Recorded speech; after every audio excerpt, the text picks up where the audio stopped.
Alright, so PE school PE is the worst. When I tell you it is the worst, it is the worst. Don't even choose it next year.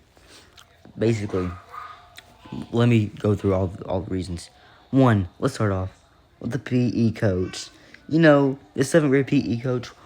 Well, let's call him coach. So coach, it was Friday. We had a free day, and girls were taking turns. Guys and girls, guys versus girls, were taking turns. Like, who has like the center of the gym, like volleyball, basketball, and like who didn't have the center of the gym were running laps. So it was our turn. Center of the gym. Center of the gym. The coach was letting the girls, play around a little bit, try to help out in volleyball, and he lets them run around or sit down, whatever they wanted to do, as long as it was not really directly in the center of the gym. But when it was our turn, he said, "Guys, sit down. If you can try to get up, maybe just run laps or jog around. Good exercise." He said, "Sit down." This is favoritism. I remember last Monday, this dude was like, "Yeah, ladies, get it. Yeah, you're looking mighty fine." And the kid without context, he just yells out, "P Diddy alert!" Like, yeah, we all say, "Oil up!" You know us. Well, him, and then we also get the girl, the white girl who thinks she's black. The only sport she's good at, let's just call her, I don't know what to call her, but let's just call her Janet. So Janet thinks she's tough. The only sport she's good at is volleyball, and even then, she's bad. Still, she doesn't even carry the team.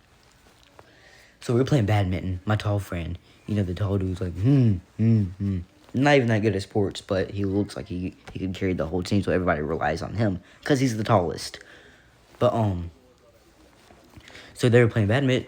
So it was him against her, two people, him and his partner, her and her partner, and like she kept selling, dude, like, and she thinks she's so tough. What is that sell? I remember 2 weeks ago we were playing basketball, right? She gets the ball. What does she do? She turns around and shoots it into the other people's goal. Bro. And then you have the kids who think they're so tough. They could make an air ball, make it look like James Harden air ball in that one game. And they say, "So tough." So that's what I was saying. Is you have those kids who think they're so tough. They think they're upcoming LeBron. Let's go up to the upcoming LeBron, who really is tough. Everyone glazes him. The kid without context literally glazes him, calls him Daddy Neo. Let's call him Neo. We'll call the kid Neo. But he says, "Daddy Neo," or, yeah, calls him King. We all know this kid's going to be the upcoming LeBron. He's going to be the next LeBron, right? Our glorious king. Tell me why. This dude was playing. He was carrying his team to say he would. 2 weeks ago, same with the other girl who thinks she's all that, but whatever. He gets on Team Black. The kid without context, he says, he said, "Neo's been waiting to be on this team all his life. Finally on Team Black, finally being black." You two, please do not take me down for that. That's literally what the kid said. I mean, we all glaze him, but still, bro. And we have the coach, the main coach. He looks like he's been through, 16 years of depression, has nothing to do with his life, so he just is a PE coach, is sitting there just boss kids around. He does not know how to have fun. Probably has kids, but probably his kids sitting there reading books, like, probably have like all the hundreds on their test. Probably read Harry Potter in their free time. I mean, Harry Potter is good, but the books, come on, bro. Just watch the movies. It's much more simple, much more funner. Unless we're talking about mangas, but that's different. But as we were saying, this coach, I remember my tall friend. I told you about the tall friend. But he's trying to get the frisbee because we're all playing frisbee, and the coach says, "No, don't," and like. So he goes to this short kid, like, "Yo, you, get the frisbee." So the short kid gets the frisbee. We're having fun. One day we're doing badminton drills, and my tall friend's partner, we hit it to each other, and accidentally, he drops it, right? He goes to get the birdie, picks up, he's literally sliding on his feet, kind of looking goofy, but like the coach is like, Like, what are you doing? It was clearly an accident. I remember this one time. So my tall friend, he does play basketball. I used to play basketball. I used to be so good. I used to be so tough. But he plays basketball. We were doing basketball drills. We were doing layups, and if you miss the layup, get your rebound, toss it to somebody else so they can pass it to the other people that shoot it.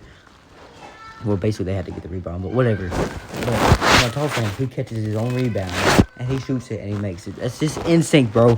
He plays basketball. What do you expect? What do you expect? He is on the basketball team, so of course he's gonna catch it and then shoot it back in there. It's just instincts. Who do you think you are? You're not. No one's perfect. Jesus never made no one perfect. The only person who was perfect is Jesus. That's the only perfect person. No one's. Besides that, no one's perfect. I'm pretty sure I assure you, God made everyone different, so we can all be different. But no, the coaches wants everybody to have to be precise. You're not Phileas Fogg. You're not Phileas Fogg in chapter 1. No, you're not precise, bro. I'm like, bro, you don't gotta be so precise. You're not waking up at a certain time every day, doing this certain day. You're not taking the same amount of steps. We're not.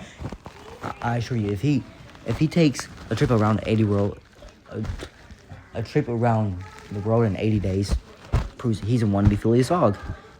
He has to be this, so precise. Bro, chill out. Nothing is that precise. Nothing has to be that precise. I assure you, if this dude was actually playing a normal basketball game with us, he'd all be getting cooked with his old 40-year-old ankles. Like, do something else with your life. And we got the girl who thinks she's everybody's coach. Like, she's like, good. Okay, good. Hey, don't do that. You see what you did? You just cost us a week. This is the plan. You need to stop doing this. Shut up.